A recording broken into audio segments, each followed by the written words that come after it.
Ce que je pourrais peut-être dire pour introduire un petit peu les choses, c'est que j'ai voulu faire ce livre parce que c'est vrai que l'aviation des pionniers a été très bien racontée par certains de nos glorieux aïeux.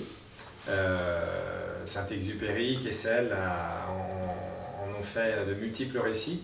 Mais c'est vrai que l'aviation d'aujourd'hui, enfin en tout cas le métier de pilote tel qu'il est pratiqué aujourd'hui, finalement, les gens le connaissent assez peu. Donc c'est un métier qui est un peu fantasmé, parfois jalousé, voire dénigré dans certaines circonstances comme on a connu ces derniers temps.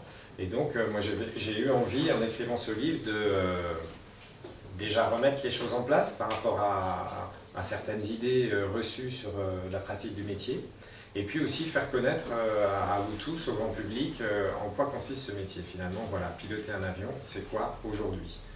Et donc, j'ai voulu parler aussi, à travers la sélection des incidents qu'il y a dans ce livre, du monde d'aujourd'hui. Puisqu'en fait, je pense que le métier de pilote est au cœur de beaucoup d'enjeux, de beaucoup de problématiques du monde moderne, que ce soit des problèmes liés à la géopolitique. Il y a un incident que je décris et qui raconte comment un avion a fini par se poser à Damas en pleine guerre syrienne. D'autres incidents liés aux problèmes de migrants, de reconduite frontière, des vols qui ne sont pas toujours très bien terminés. Il y a la problématique technologique. C'est vrai qu'on est de plus en plus envahi par la technologie, où souvent on remplace le langage par des acronymes, donc on a besoin un peu du dictionnaire pour apprendre ces nouveaux acronymes qui tombent sans cesse. Des enjeux de santé et puis les enjeux humains, parce que voilà, c'est un métier profondément humain, et d'ailleurs le livre commence par là, et c'est aussi ce qui a justifié le titre. C'est un incident que je décris où j'ai été amené à reprendre les commandes à un commandant de bord quand j'étais tout jeune copilote. Comme je disais dans une interview où à l'époque on me donnait des biberons de chocolat chaud pour le goûter, parce que c'est vrai que je faisais très jeune. Et donc cet événement a marqué ma carrière et il est lié à un problème de communication entre les deux pilotes. Voilà, la manière dont fonctionne l'équipage, dont se construit l'équipage est fondamentale. Et si on n'arrive pas à bien communiquer, à bien se parler, il faut pas, ça ne veut pas dire être copain, mais ça veut dire savoir se dire les choses au moment nécessaire. Et donc voilà, ça peut avoir des conséquences potentiellement dramatiques. Donc c'est tous ces éléments-là et toutes ces différentes pistes, en fait, ces différents gisements d'exploration de ce métier qui est passionnant, que j'ai voulu, dont j'ai voulu parler dans ce livre. Mais voilà. C'est super intéressant. Enfin, bon, déjà, on a compris que tu étais dans les longs courriers. Oui, alors, enfin, j'ai fait beaucoup de longs courriers dans ma carrière. Après, je suis revenu sur moyen courrier. En général, on commence pilote moyen courrier, sur ce qu'on appelle un avion de base, parce que le moyen courrier, on pilote beaucoup plus. Donc c'est vrai que pour apprendre le métier, c'est quand même mieux. Voilà.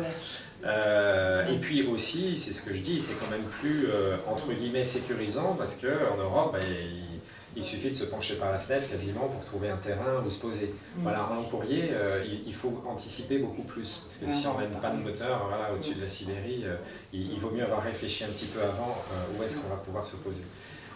Donc on commence copilote moyen courrier, ensuite on fait du long courrier, enfin ceux qui veulent, hein, après c'est des choix en tant que copilote, et puis quand on passe commandant de bord, en général on revient sur moyen courrier. Voilà. Et après on passe commandant de bord sur long courrier. Donc là en fait je suis un peu entre deux, je suis en qualification en ce moment sur Boeing 777 pour passer commandant de bord long courrier. Voilà. Donc je viens du moyen. Bien. Quel que soit l'outil emprunté pour s'envoler, le pilote devra immanquablement revenir sur Terre. Dans cette mission sans échappatoire réside la noblesse du métier. Si l'on y réfléchit, bien rares sont nos actions dont l'issue est obligatoire, quelles que soient les circonstances. On peut toujours reporter une réunion ou annuler un projet, mais pas un atterrissage. Le pilote en tire son orgueil, qui le rend incapable parfois d'exister sans son avion. Qu'est-ce qu'un pilote au sol? Un homme comme un autre, avec la gueule de bois. Un marin au port qui a le mal de terre. L'albatros malhabile du poème de Baudelaire. Son retour au nid encore bercé par les voluptés célestes, tout à son illusion, de puissance, s'accompagne souvent de maladresse et d'incompréhension. Exacerbé par la fatigue et le décalage, 1000 petites choses du quotidien déplaisantes pour tous, mais insupportables pour lui, rappellent à l'oiseau déchu que la vraie vie est en bas, que le temps de vol n'était qu'une parenthèse éblouie. Une femme l'a attendu, a souffert de ses absences, a élevé ses enfants. Un pilote de ligne sera toujours écartelé entre ciel et terre. Une torture douce qui rend sa vie bancale et fait de lui un joyau déraciné. Le symbole absolu de cette nécessaire reconnexion au monde porte pour moi un nom. YBL, prononcé Yankee Bravo Lima. Il s'agit d'un repère très personnel qui n'a de vertu qu'à mes yeux. Chaque pilote doit cependant trouver le sien pour ne jamais oublier qu'il est né et qu'il mourra sans elle. Pour éviter que la retraite n'assèche son âme, ne fasse de lui un nain désorienté, accablé par la découverte de la gravité.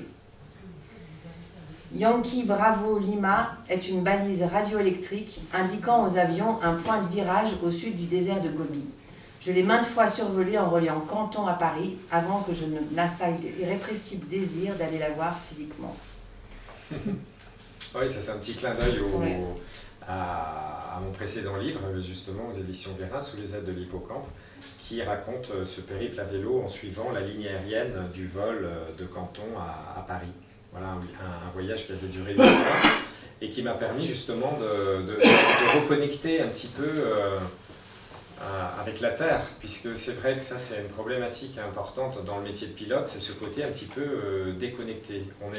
Parfois on peut être un peu à côté de la plaque et être de passage non seulement dans les escales mais aussi chez soi, ce qui est plus problématique. Et donc je pense voilà, après la difficulté c'est de ne pas peut-être se complaire dans cette partance permanente et d'arriver à trouver le juste équilibre. Mais c'est vrai que la vie en rotation, à partir du moment où on part et puis qu'on décolle, qu'on fait le vol, on part pendant plusieurs jours, il y a une escale qui dure 1, 2, 3 jours, et puis on revient. C'est une espèce de vie artificielle, une vie à paillettes, entre guillemets, et artificielle. On est pris en charge, on est dans des beaux hôtels. On est un petit peu en dehors des réalités du quotidien. Donc c'est vrai que quand il faut revenir et qu'il y a la fuite sous l'évier, il y a le petit qui est malade, il y a toutes les petites tracasseries qui font partie de la vie, mais qu'on a complètement mis de côté pendant l'exercice de notre métier, la reconnexion est parfois difficile. Et il y a des gens, ils reconnectent jamais vraiment, quoi. Voilà. Donc l'expérience de ce voyage, ça a été pour moi... Bon, c'était aussi un désir d'aventure, de mettre en cohérence des aspirations et puis peut-être voilà, ma vie réelle. Mais il y avait aussi ce sens de reconnexion au monde. Voilà. Donc ça, c'est dans un chapitre qui s'appelle « Les secrets de l'Albatros », je crois, et qui décrit justement ce lien entre le ciel et la terre. Et ça, c'est quelque chose que j'ai voulu faire aussi dans le livre, c'est peut-être... voir un peu ce qui reste de Terre des Hommes, par exemple, qui à l'époque de ce récit, Saint-Exupéry décrit des choses qui ont énormément changé, mais il y a aussi d'autres choses qui restent toujours d'actualité, par rapport en tout cas au ressenti quand on est pilote, en même temps cette distance et cette proximité avec les hommes qu'on ressent, enfin cette nécessaire proximité et en même temps parfois cette déconnexion. Donc tout ce rapport entre le ciel et la terre, j'essaye de le développer un peu dans ce chapitre. À Air France, nous sommes aujourd'hui environ 4000 pilotes et nous nous découvrons à chaque vol. Le copilote m'est parfaitement inconnu et réciproquement. Dès la préparation des vols, des conventions implicites nous obligent les uns envers les autres afin de briser la glace. Il est bien rare de quitter la salle du briefing sans avoir posé les 2 questions d'introduction immuables. Où habites-tu ? Et d'où viens-tu ? Quel est ton parcours professionnel ? Le tutoiement est de rigueur. Les réponses à ces questions nous situent immédiatement, même si nous en savons guère plus sur la personnalité de notre collègue. Ancien militaire expérimenté, jeune cadet sorti de l'école de pilotage, pilote civil venu d'autres compagnies, mon positionnement ne sera pas tout à fait le même en fonction du profil. Être à l'aise en toutes circonstances requiert une grande adaptabilité qui s'émousse avec l'âge. J'éprouve parfois une lassitude à faire la causette pour le bien du cockpit. Cependant, sans ces quelques échanges convenus, un silence pesant peut s'installer.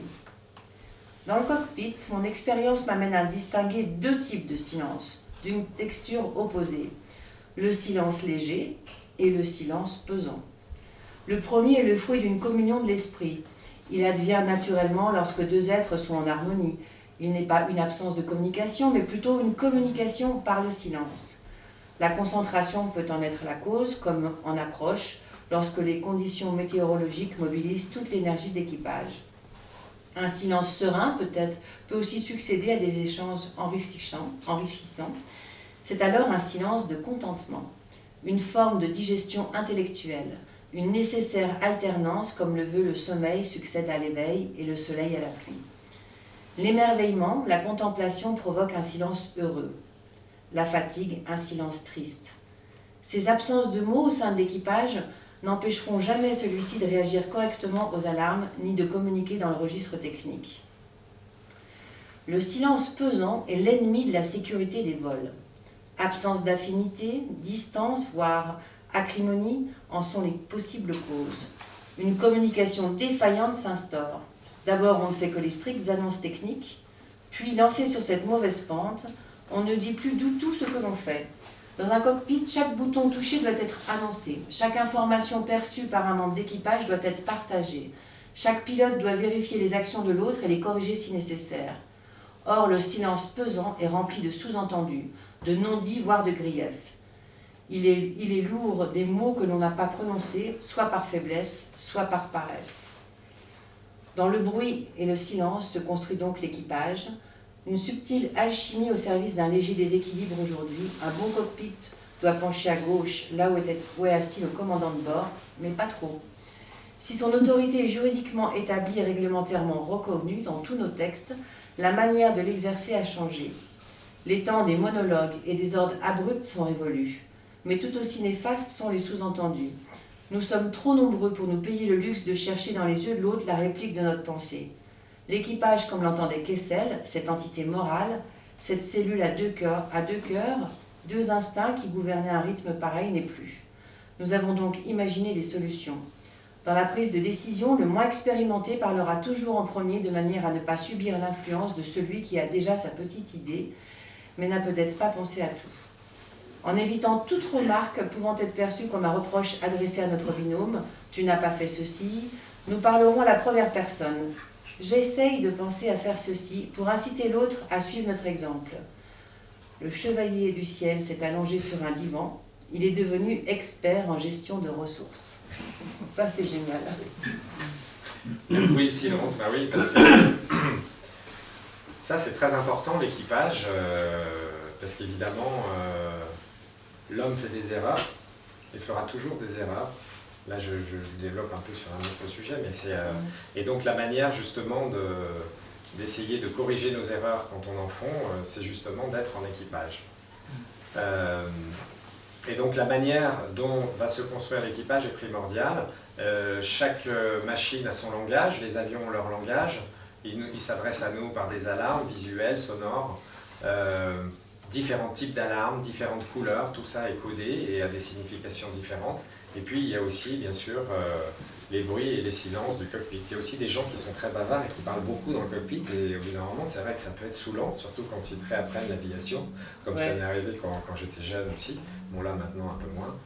Mais voilà, ça c'est vrai que c'est très important. Et donc le petit incident, enfin, qui aurait pu être un gros problème dont je parle au début du livre, 6 minutes 23, donc c'est le temps qui a séparé le début de descente lors d'un vol que j'ai fait vers Zurich, au moment où je reprends les commandes à un commandant de bord qui à l'époque, je pense, m'avait un petit peu catalogué, il m'avait mis un petit peu dans une case parce qu'on avait fait un vol auparavant où j'avais ouvert un bouquin, je préparais un voyage sur la Patagonie et donc ça lui avait pas plu que j'ouvre ce livre dans le cockpit et que je lise quelques pages.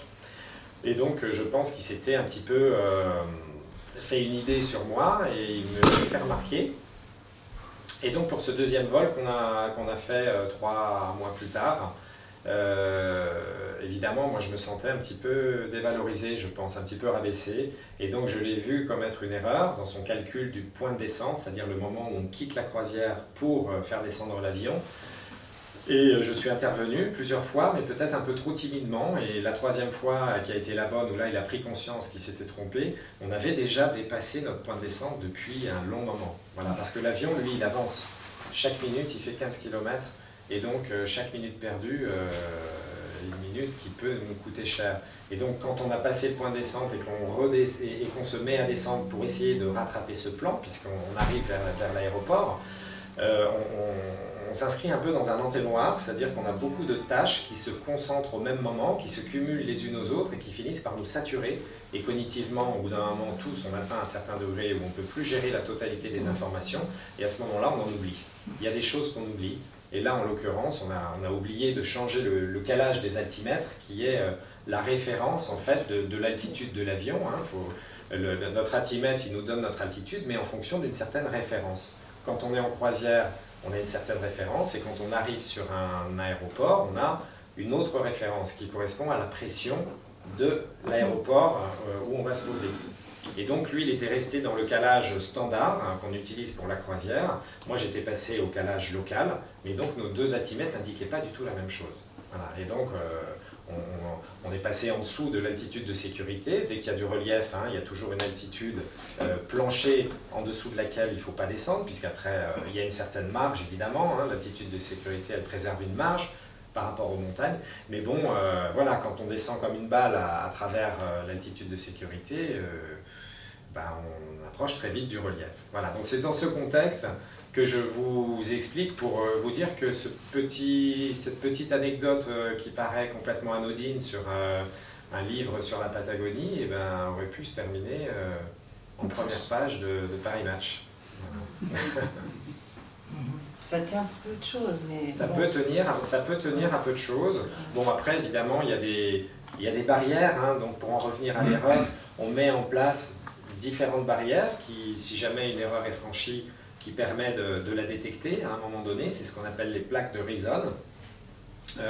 Mais là, sur ce vol, on en a franchi un certain nombre, dont une qui s'appelle la checklist approche, qu'on n'a pas faite justement parce qu'on était dans l'entonnoir et qu'on était tous les deux saturés par la quantité de tâches qu'on avait à faire. Et donc voilà, après il y avait encore une autre barrière qu'on n'a pas atteinte, qui est ce qu'on appelle l'alarme il y a une alarme au poste quand on approche le relief et où on a à peu près 30 secondes pour réagir. Voilà, donc on n'a pas entendu cette alarme qu'on aurait entendu si on avait été un petit peu plus bas. Donc j'ai repris les commandes avant qu'on entende cette alarme. C'était la plaque de Reason ultime, on va dire, avant le relief.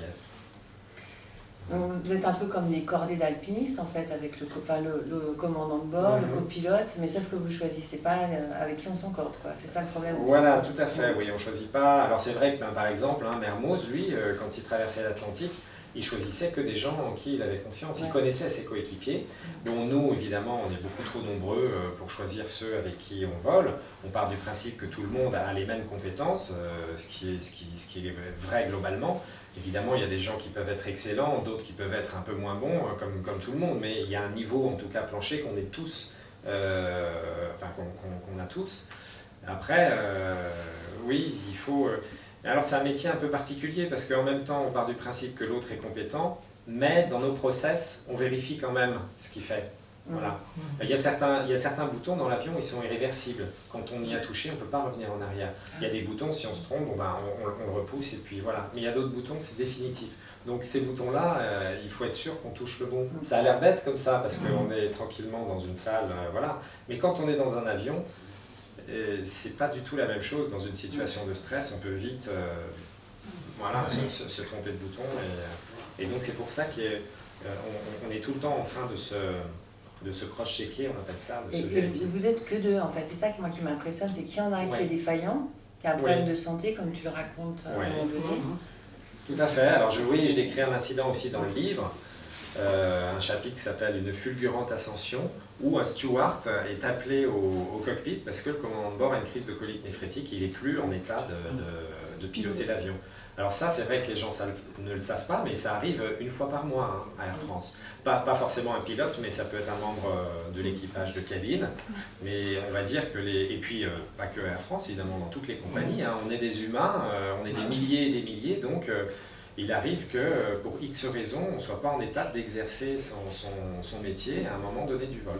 Donc dans ce cas-là, il y a des procédures, c'est une procédure d'urgence, hein, incapacité pilote, et on peut faire appel à des membres d'équipage qui peuvent avoir des compétences particulières. En l'occurrence, ce steward, il avait fait une formation de pilote, il était pilote, il cherchait même un emploi de pilote, en tant que pilote de ligne. En ce moment, c'était il n'y a pas très très longtemps, donc le marché de l'emploi pilote est un peu sinistré, donc il avait des difficultés à trouver, mais donc voilà, il était pilote. Donc il a été appelé au poste pour seconder la copilote et l'aider dans la gestion de l'avion. C'est vrai que pour le coup, gérer un avion de ligne tout seul, ça peut être compliqué. Ouais, ça peut être très compliqué. Même s'il n'y a pas de panne. Bon, alors après, s'il y a des pannes, alors là, ça devient très problématique. Il n'y a pas que les pannes. Non, enfin, on va pas faire peur à tout le monde.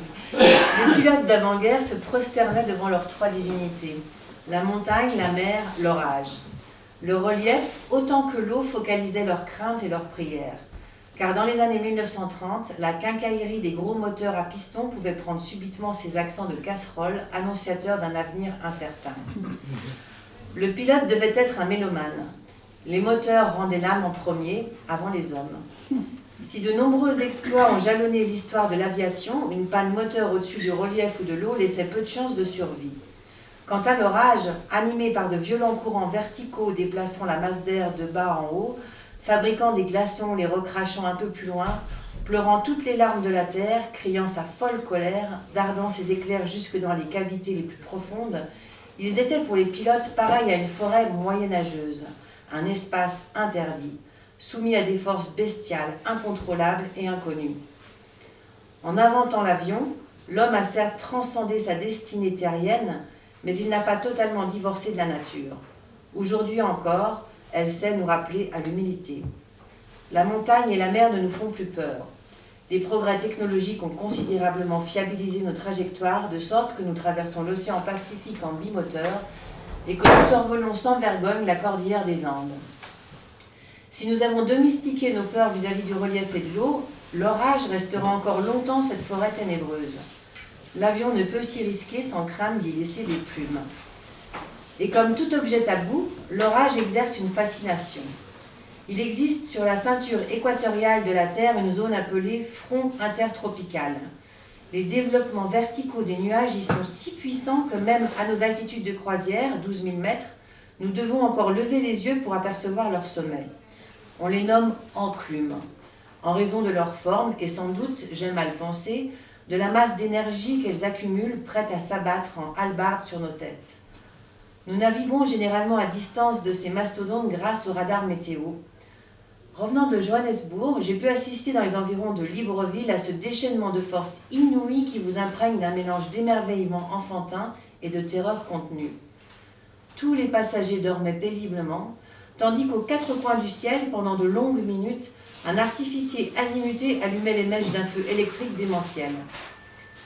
Malheureusement, il n'est pas toujours possible de dérouler son vol paisiblement en admirant les cumulonimbus à distance. Que faire lorsque se présente devant nous une barrière de plusieurs centaines de kilomètres de large?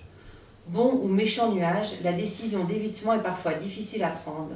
Tous les nuages convectifs ne se valant pas, et la météo n'étant pas toujours aussi manichéenne que les vieux westerns.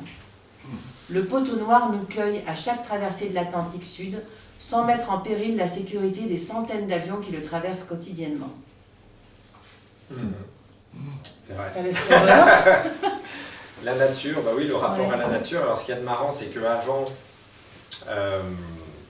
encore une fois, l'aviation des pionniers, eux, ils passaient en dessous des nuages, enfin en tout cas sur la mer, ils volaient à des altitudes très très basses, parfois 50 mètres, sans pilote automatique, donc c'est vrai que c'était encore une autre aventure, une sacrée aventure.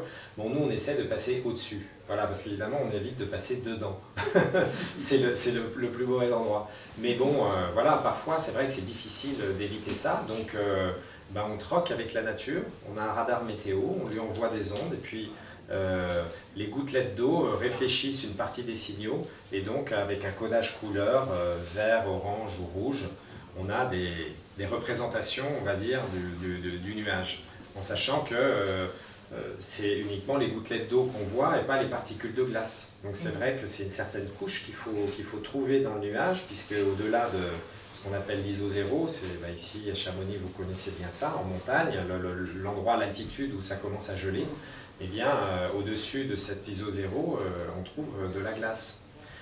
Donc si le tilt du radar, c'est-à-dire l'orientation du faisceau est mal réglé, on peut rater le nuage. Voilà, donc le radar météo, c'est tout un art d'utiliser le radar entre les échelles de distance, le tilt, pour qu'on puisse identifier précisément ce qu'il y a devant nous. Et puis parfois, quand il y a des grandes barrières qui sont tellement grandes que finalement on ne peut pas en faire le tour, eh bien on essaye de trouver des failles, un peu comme dans un château fort, de trouver là où ça passe, quoi. Voilà. C'est comme ça que ça se passe. Je suis toujours surpris par l'image du pilote de ligne. Une idée largement répandue consiste à dire, de toute façon, vous n'avez rien à faire. Il suffit de brancher le pilote automatique. Donc parle-nous de Georges. Georges, oui, Georges, c'est un grand... Georges, c'est pas toujours mon copain. Il faut vous dire que c'est le surnom, donc, du pilote automatique. Voilà. Georges est le 3e membre d'équipage. C'est le pilote automatique, ou plutôt les automatismes, parce que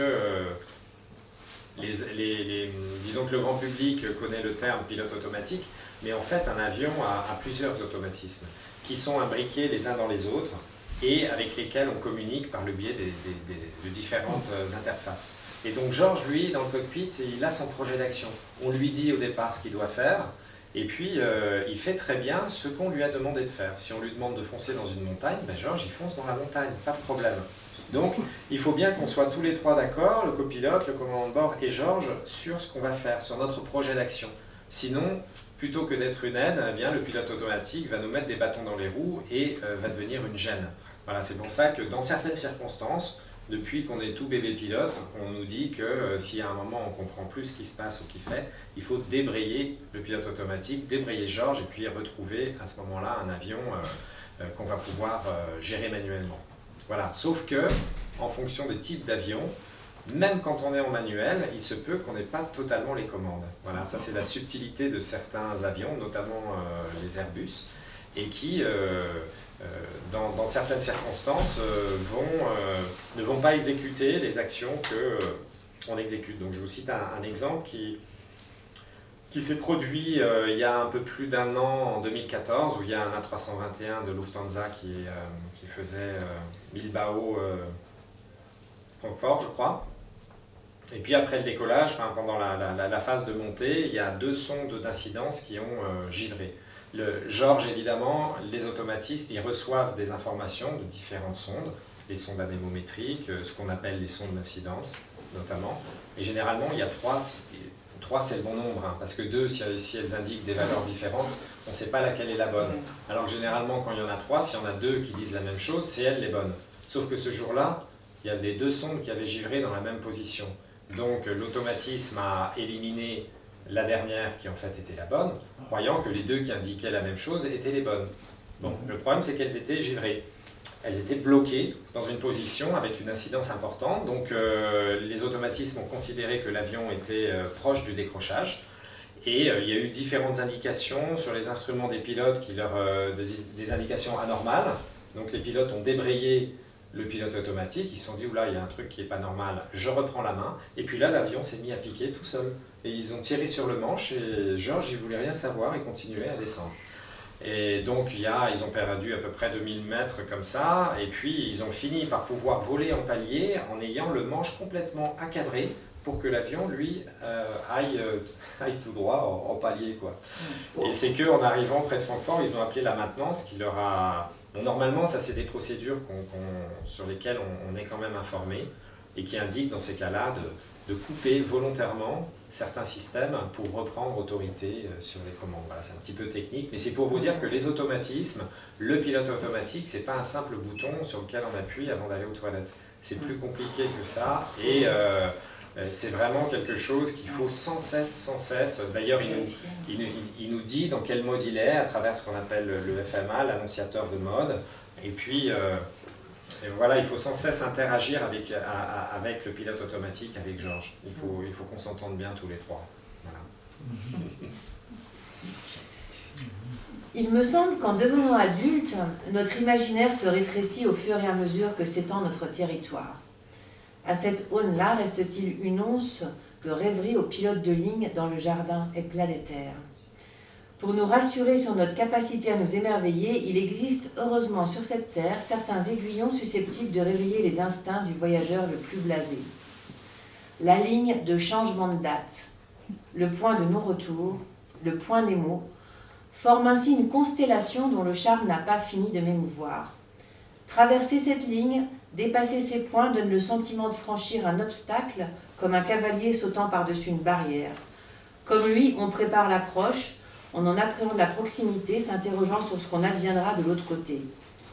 Mais comme pour le passage de l'an 2000, le temps continue de s'écouler indifférent et l'on glisse au-delà.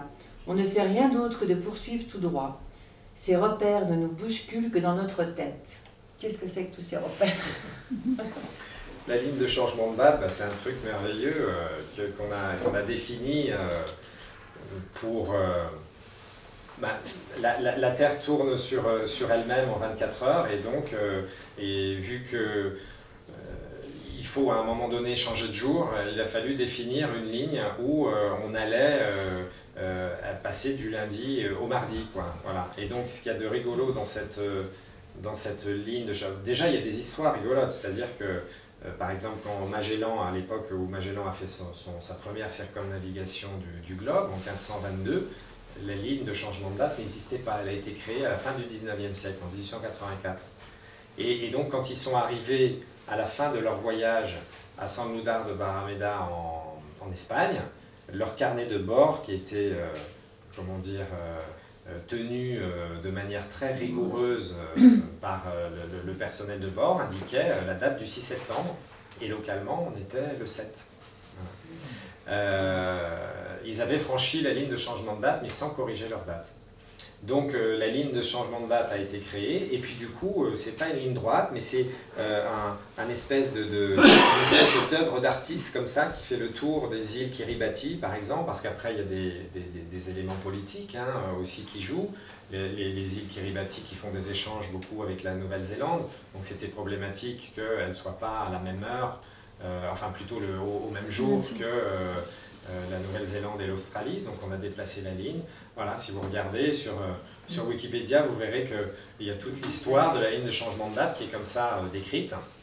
Après, le point Nemo, c'est un point extraordinaire, c'est le pôle maritime d'inaccessibilité, c'est-à-dire que c'est le point des océans le plus éloigné de toute terre émergée. Il est dans le Pacifique Sud, et il y a une ligne aérienne qui passe pas très très loin, c'est la ligne qui va de Auckland à Buenos Aires, et qui est la ligne la plus australe au monde, puisqu'elle passe dans l'océan Pacifique Sud. Et voilà. Et le point de non-retour, c'est un point qui a vraiment une signification aéronautique et qui nous indique en fait le moment, si on fait par exemple un Paris-New York, le moment où on ne pourra plus revenir se poser à Paris. Voilà. Et donc, symboliquement, moi, voilà, ce qui m'intéressait dans ces points-là, c'était ce que ça représente, parce que finalement, si on regarde dans nos vies, les points de non-retour, il n'y en a pas tant que ça, il y a beaucoup de choses qu'on peut remettre en question, mais il y a des choses, comme par exemple le fait d'avoir des enfants, c'est un point de non-retour. Une fois qu'on a des enfants, c'est pour la vie qu'on a des enfants. Voilà, donc il y a quelques petites choses, quand on saute d'un avion en parachute, on ne peut pas remonter dans l'avion, c'est fini, c'est foutu. Et il faut atterrir. Et voilà, il faut atterrir, et c'est vrai que quand on est dans un avion, on ne peut pas rester en l'air, il y a un moment où il faut... Donc quelque part, le métier en lui-même nous engage vers un point de non-retour. L'incident dont vous parlez tout à l'heure, le pilote automatique qui se bloque, ouais. C'est un peu ce qui s'est passé pour l'avion qui s'est fait écraser là, en nord du Brésil, là, au nord du Brésil à Paris. Le Rio-Paris. Le Rio-Paris, ouais. Alors non, c'est pas exactement ça. Le Rio-Paris, je reviens, je décris cet accident dans mon livre. Ah oui. Il y a un chapitre qui s'appelle L'oiseau de pierre. Parce que c'est vrai que tout ce qu'on a lu jusque-là dans les médias était souvent écrit par des journalistes qui n'étaient pas des pilotes. Et c'est vrai que comme tous les accidents, c'est un événement où il y a une conjonction de plusieurs éléments. Un accident, c'est très rarement oui. un seul élément. Et donc on a beaucoup pointé l'erreur du pilote dans cet accident. Sous ça, voilà, ça revient très souvent. Moi, je voulais aller un petit peu plus loin et montrer que c'était pas si simple que ça. Et ça a commencé, bon, c'est un chapitre qui est assez technique, c'est le plus technique de mon livre. Peut-être que les gens qui ne sont pas très à l'aise avec la technique devront le lire plusieurs fois pour bien comprendre, mais j'ai essayé vraiment d'être le plus simple possible tout en écartant aucune des problématiques. Voilà. Un élément important qu'il faut comprendre, c'est quand on approche du décrochage. C'est un avion qui a décroché en croisière, en pleine nuit, ce qui nous a tous un peu sidérés, parce que bon, évidemment, on sait tous qu'un avion peut décrocher, mais c'est vrai que à l'époque, moi je me souviens quand l'accident est arrivé, j'ai volé sur 330 pendant des années, je me suis dit mais c'est incroyable, en 4 minutes, comment ils peuvent se retrouver au tapis en 4 minutes au milieu de l'océan, et donc on était vraiment dans l'incompréhension en fait. Et les pilotes ce soir-là n'ont pas du tout compris ce qui leur arrivait. Et dans ces circonstances-là, je pense que l'avion doit nous aider. L'avion doit nous aider à sortir d'une situation délicate. Et ce qui s'est passé ce soir-là, c'est exactement l'inverse. À mon sens, l'avion les a enfoncés dans l'incompréhension à cause de différents éléments liés à sa conception. Voilà. Et donc, l'Airbus A330, c'est un avion particulier. Les Airbus en général sont des avions qui ont des modes de pilotage un peu différents d'un avion classique. Et l'approche du décrochage, alors le décrochage, vous ne savez peut-être pas ce que c'est, mais disons qu'un avion, quand il vole, il lui faut une certaine vitesse pour voler. S'il réduit sa vitesse de manière trop importante, au bout d'un moment, il est plus porté, il est plus tiré vers le haut par cette force qu'on appelle la portance, qui permet à l'avion de voler, et puis il tombe comme une pierre. Donc à ce moment-là, la procédure, c'est d'aller de faire piquer le nez de l'avion, de piquer vers le sol pour reprendre la vitesse, raccrocher les filets d'air sur l'extrado de l'aile, sur le dessus de l'aile, et donc recréer cette force. Un décrochage n'est jamais, comme on dit, définitif, là pour le coup, ça peut toujours être rattrapé un décrochage. Voilà. Mais sur l'avion sur lequel je vole aujourd'hui, le Boeing 777, si on veut décrocher en croisière en réduisant la puissance des moteurs, il faut tirer sur le manche, il faut exercer un effort physique. On ne peut pas décrocher par hasard, parce qu'il va falloir forcer à bout de bras pour faire cabrer l'avion, puis au bout d'un moment décrocher. Dans les circonstances de l'accident du Rio-Paris, les pilotes n'ont pas eu à produire un effort sur le manche pour décrocher, parce que la conception de l'avion fait que, sans effort, on peut décrocher, sans s'en rendre compte du coup, puisqu'il n'y a plus à exercer une force importante. Alors il y a des alarmes, évidemment, il y a des alarmes qui vont nous dire « Oula, vous êtes en train de décrocher », mais il n'y a pas de sensation physique. Et selon moi, cette privation de sensation physique est un élément qui a eu un rôle important. Voilà, après, il y a d'autres points techniques de la conception de l'avion qui viennent se rajouter à ça, notamment le fonctionnement de l'alarme de décrochage, voilà. Mais c'est vrai que oui, c'est un accident qui nous a beaucoup marqué, enfin qui je pense a marqué beaucoup de gens en France et forcément la communauté aéronautique. Et d'ailleurs, l'histoire n'est pas finie, le rapport du BEA est sorti, mais le procès n'a pas encore commencé. Donc on va encore en reparler, ça prend énormément de temps, c'est déjà en 2009, ça fait bientôt 7 ans, le procès n'a toujours pas commencé. Une autre question. Oui. Est-ce que vous avez revu le pilote de l'incident Non, je ne l'ai pas. Alors je l'ai recroisé une fois, mais un peu de loin. Qu'est-ce qui s'est passé à l'arrivée Alors à l'arrivée, oui, c'était intéressant quand même parce qu'on a dégagé la piste et puis il m'a dit ce qu'il y a de bien dans notre métier, c'est qu'on se remet tous les jours en question.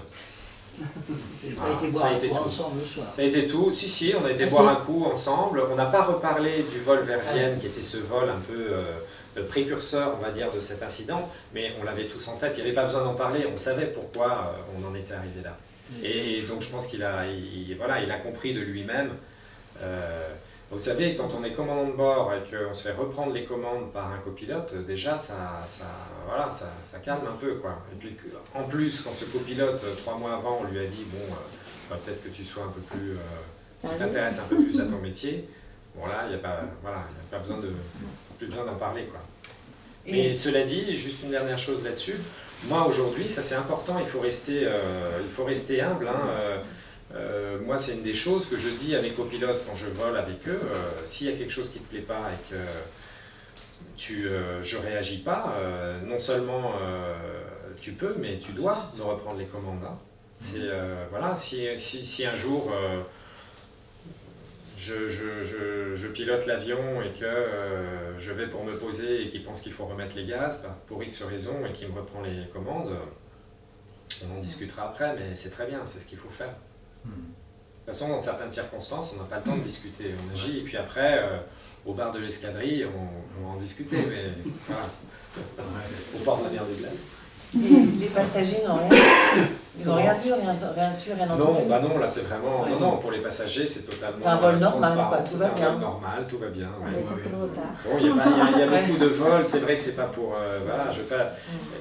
Il y a récemment des gens qui m'ont fait des retours sur le livre me disant que ça les avait rassurés. Et pour moi, c'est un beau compliment parce que je pense que malgré tout, on a peur de l'inconnu, on a peur de ce qu'on ne connaît pas. Beaucoup de gens ont peur en avion et je pense qu'une des vertus de ce livre, ça sera de lever le voile. Alors, j'occulte pas les dangers, hein, évidemment, c'est une activité à risque. Et donc, mais par contre, je décris comment on essaie de s'y prendre pour faire en sorte que ça se passe... malgré tout, l'immense majorité des cas, bien.